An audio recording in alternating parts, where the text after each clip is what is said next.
We talked about the global economy, the U.S. economy, and the market situation around the world. There was a very broad agreement that the global economy continues to be very strong.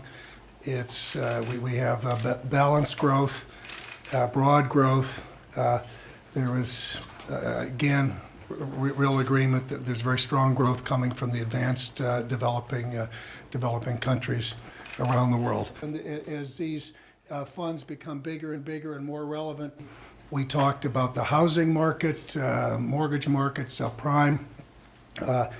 I explained that looking back 3 months ago, 6 months ago, there was more optimism that this market would have turned by now. That we explained that this is the biggest risk to the U.S. economy. It has been subtracting from our growth now for a number of quarters, and despite that, the U.S. economy is growing.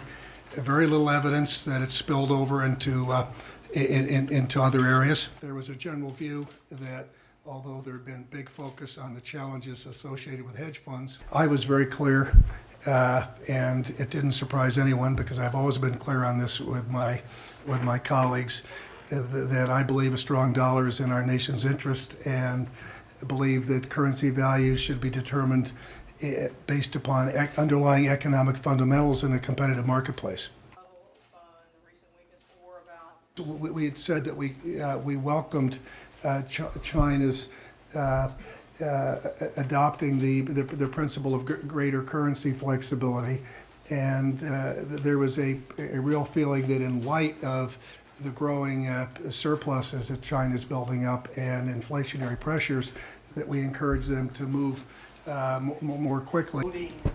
Problematic loans from mortgage lenders. We all were very concerned about the risks of Iran with the potential to develop a nuclear bomb, and that we have made good progress working together, the finance ministers and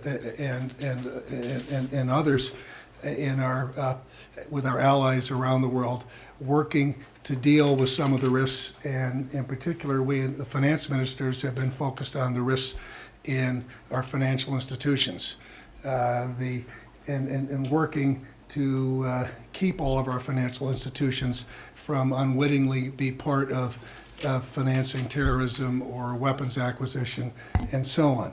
The monetary agency was going to buy up all the cornfields.